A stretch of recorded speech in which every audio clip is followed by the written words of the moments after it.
armor, awaiting your orders.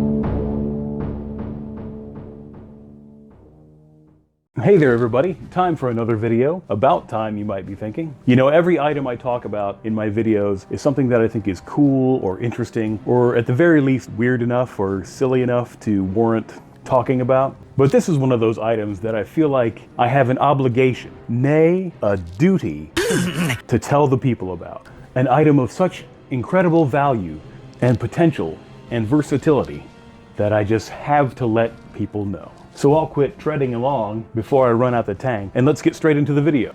Mauler, Mauler, goes where the spear to go. The incredible Mauler, rise for G.I. Joe. Look, Cobra soldiers, the Mauler will get them. The G.I. Joe motorized mauler holds 4 Joes. Goes left, right, forward, and fast forward. Batteries not included. G.I. Joe, hero. G.I. Joe Mauler, other Joe and Cobra figures and equipment sold separately from Hasbro. Okay, here we go. So, I love this tank. No, not like that. Not that there's anything wrong with that. Not at all. Yes, there is. That's weird. You're weird. Don't be weird. But for real though, I am thoroughly stoked about this tank. And at first glance, you might be thinking, there's something kind of off about the paint job. Well, that's my fault, and we'll get to that. But first, let's figure out exactly what this is. And what it is this. The Chap May, or Chap My. You know, that really grinds my gears. That doesn't even make sense. That's not even the joke I was going for. The joke would have been that really chaps my... Well, you get it. Anyway, this is their $10 45-piece Soldier Force Tank Soldier Bucket. That's awfully wordy. You get this neat little handle right here on the front. How cool is that?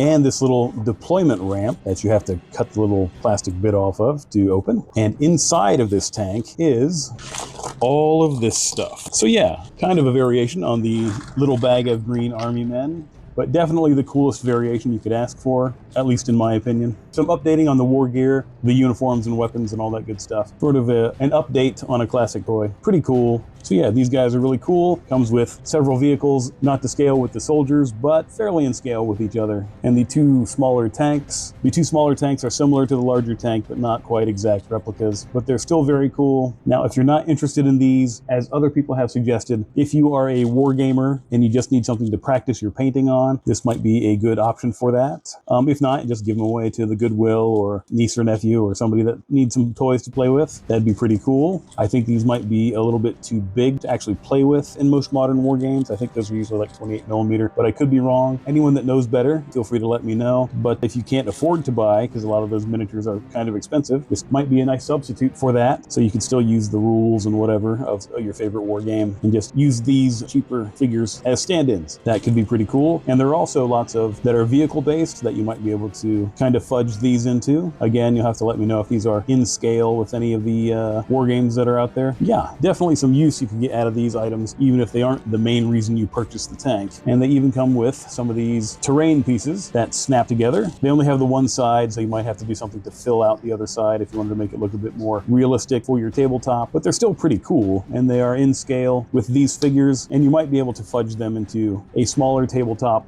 game setting. I think that could work out okay. Like I said, if you're crafty, fill out those other sides. That might be a little project to work on there. But very cool. Might have to do the same with that plane as well. It also comes with these little extra weapons that can basically plug into the set in various places. So that's pretty cool. And I think maybe you can plug them into the front of the tank, but that doesn't allow for the turret to move. It kind of blocks the turret from turning. So maybe skip on that part. But let's get back to the tank itself. So as I just showed you, the turret turns, which is pretty cool. And the barrel goes up and down a little bit. So there is some movement on this bucket.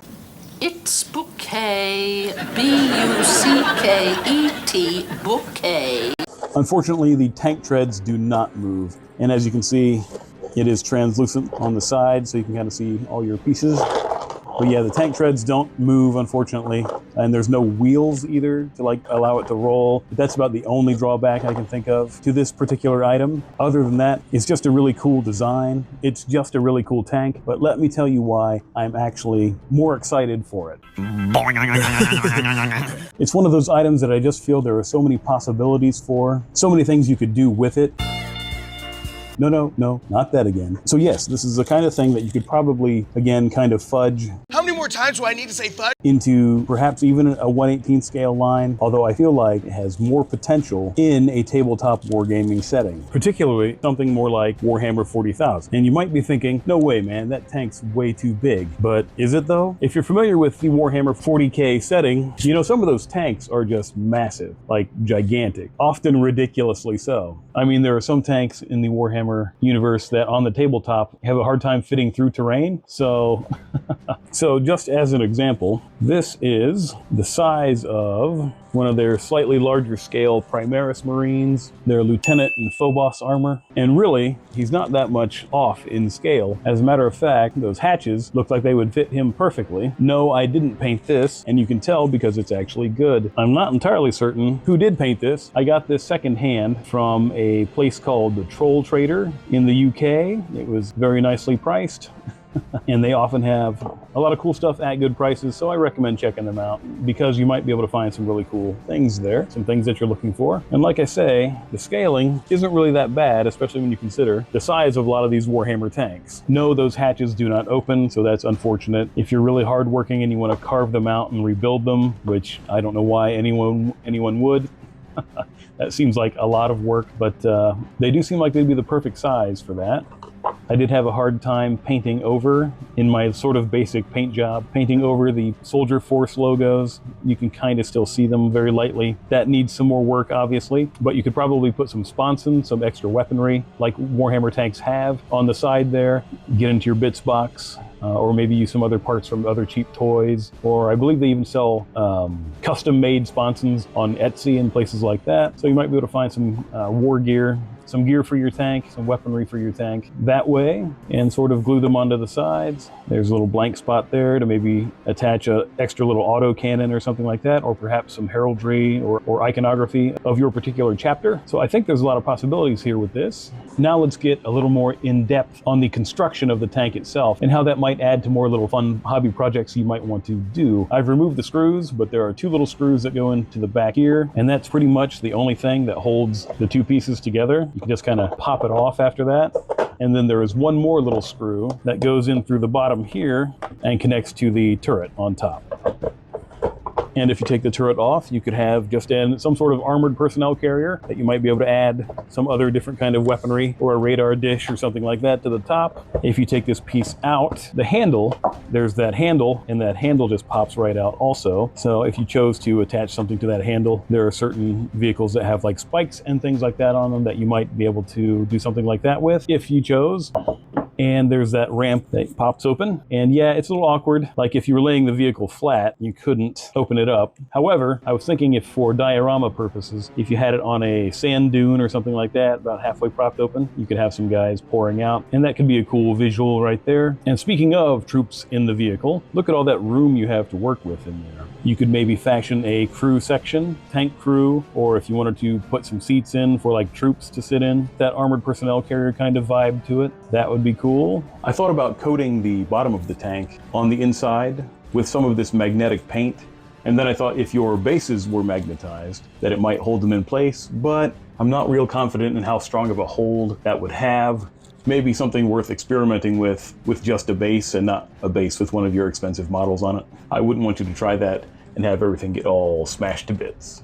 But I was also thinking, if you were really willing to go the extra mile, there might be just enough room for the wiring for LEDs, or even maybe a little faux smoke machine kind of thing. You could drill out these lights on the back if you wanted to and pop some LEDs in there. And then there's these grates on the side, these vents here that maybe you could fiddle around with to make some fake smoke come out the back. I've seen some folks do some impressive effects with things like that. So that could be something to look into, an option if you were so inclined and really wanted to work on this, yeah, that barrel underneath would probably have to be built up if you wanted to make it look a little bit more tabletop ready, but it's still pretty cool. Pop that back together real quick, sort of. And allow me to reiterate, this is a $10 tank. So if you wanted to, even though this is blasphemous to me, destroying such a nice item, for $10 you could create a destroyed tank diorama and not have to use one of your really expensive Warhammer tank models. By the Emperor. To do that, maybe slap in an Aquila or something like that. Again, some kind of heraldry or a chapter to make it look like an official Astartes tank. But yeah, that'd be a cheap option for that as well. And that's why I think, again, this is a great buy, a great pickup because of its cheapness and all the extra stuff you get with it and all the things you can do with it. A great practice item for painting. And as you can see, I need it.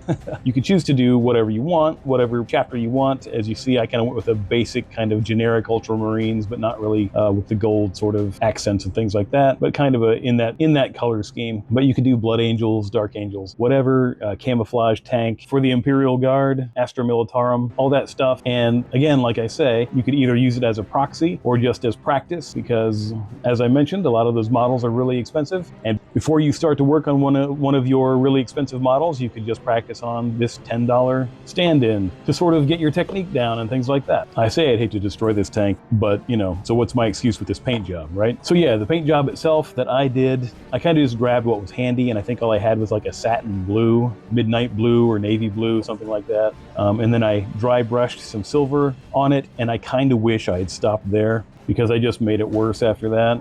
You can kind of see where some of the gunmetal gray and broadsword silver has bled over. So that clearly needs some touching up. And I think I'm getting, if you can see, what they call tide marks, where I didn't get my brush strokes very smooth. So of all the painting tutorial videos I've watched, I clearly need to watch some more.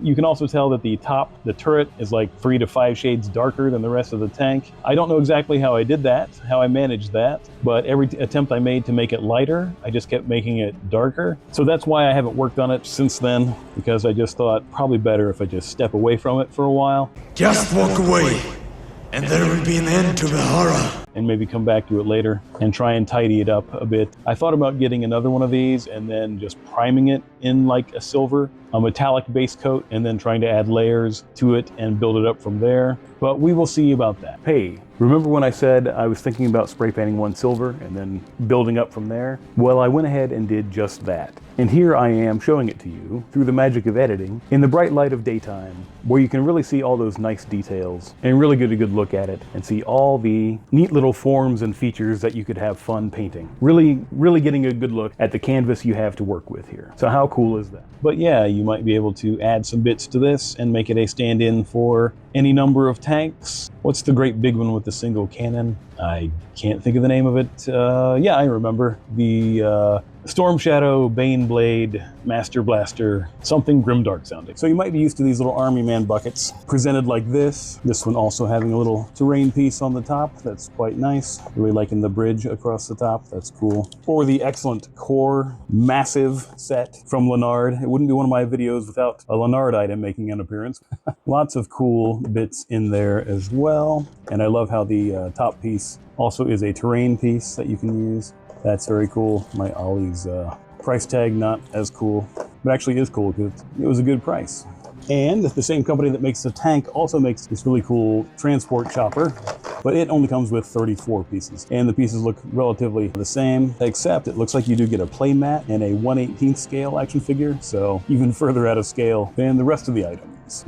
But yeah, if you want to see a video on any of these items, just let me know, and I'll do one on these separate pieces. I am planning on probably painting this one up too. I think it'll look pretty cool with maybe some Catachan jungle fighters pouring down the exit ramp. I think that would look pretty cool. We'll have to see. Anyway, like I said, let me know if you want to see a video about that. And then just for a little bit of fun, this is my old tank from when I was, I don't even remember how old I was when I got this thing. It's got to be from 1980. Well, you know, never mind about that. It is manufactured by Processed Plastic Company, although I think this exact model can now be found made by a company called Tim-E Toys, Timmy with 2 E's, and will probably run you twice as much or maybe even 3 times as much as I paid for it years and years and years ago. This thing was so dusty when I pulled it down from the shelf, and I was really concerned when I popped open this back hatch that some horrible thing was going to crawl out of there. A really cool model from way back in the day. A little bit older style, not quite as modern or futuristic as the tank I was showing you. See my American flag kind of peeling off a little bit there. But otherwise, in really good shape, kind of in the same size ballpark, kind of the same amount of movement. Showed you the back hatch that opens, and this one actually does have wheels on the bottom, so it can roll, unlike its more modern counterpart. But yeah, you can go on Amazon, I think, and probably other websites, and track it down. And there was a disproportionately large soldier guy sticking out of there that I clumsily carved out, as you can see, so I could put like other figures poking their heads out of there. The things you do when you're a kid. Probably rendered this thing worthless now. I do like the weird marbled plastic on there. Looks like it was probably made out of several different kinds of recycled plastic and just melted together, which is cool. Recycling is good, and it also gives it kind of a weird camouflage appearance on there. So very cool, a relic from the past. I do believe I also had their massive Devastator tank that was like probably 25 bucks back in the day, and I think it's like 50 or 60 bucks now, 55 at least. I could be wrong about that pricing. I'll have to go back and check. I just thought you guys might think that was fun. But anyway, so I've only really found these at Dollar General. I haven't seen them anywhere else, and I haven't seen them the last couple of times I've been into a Dollar General, but maybe that's because I keep buying them all up like a big jerk instead of letting, kids have them. But anyway, so what do you guys think? Are you as excited about these tanks as I am? Is this something you would seek out? Something you would like to fiddle around with, maybe practice your painting with, or as I mentioned, go a little more in depth with and try to rig up with some effects and things like that? Is this something that you would be willing to play on the tabletop? I mean, I really think it would fit in quite well. It might not be a perfect proxy. It might work, like I said, might go over better if you put a little extra work in and added some bits and bobs and extra weaponry and, all that kind of good stuff. With a paint job like this, I'm pretty sure if you're playing with friends, they would be cool enough, chill enough to allow it to pass. If you played in a shop or something like that, you might be a little harder of a sell. And if you tried to play something like this in a tournament, you'd probably get laughed out of the building. But, do I think it's a good paint job? Well, I think it's, like I said, it definitely needs touched up and fixing, but it's okay. It's a good start, I guess. I'm sure many of you can do much, much better. But as I said, it's a cool design. Wow, it looks great. I think it's a great item, and you get all that extra stuff like the little terrain bits, figures, and all that. Especially for that price, I don't think it can be beat. So let me know in the comments what you think. I would love to hear your thoughts on it. No, I'm not planning on transitioning into strictly wargaming videos. I do think that stuff's kind of cool, mostly just the models and stuff. I think some of the rules for the games are a little bit much, but and there might be some more videos in the future that are themed around these, but I'm not planning on moving exclusively into stuff like that. So don't worry, there'll be plenty of other random nerdy content down the line. So thank you very much for watching the video. I hope you dig this tank as much as I do. I appreciate this tank. I appreciate you watching. I appreciate you. Thank you very much. And until next time, I will see you. Rolling to position.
爽快狙い撃ちワールド・オブ・タンクス